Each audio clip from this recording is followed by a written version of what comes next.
How to turn off iPhone Findable after power off in iPhone 16 Pro Max. So let's start the video. First of all, here you can see iPhone Findable after power off, and if you want to turn off this, then simply open settings and then click on Apple account and then click on find my and then click on find my iPhone, and here you can see you can turn on find my iPhone and find my network.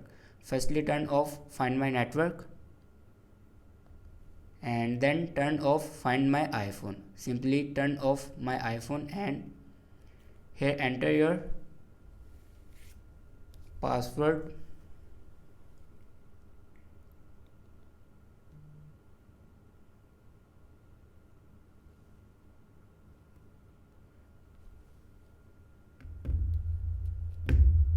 and here enter your passcode to turn off your find my iPhone, and your find my iPhone will be turned off, and simply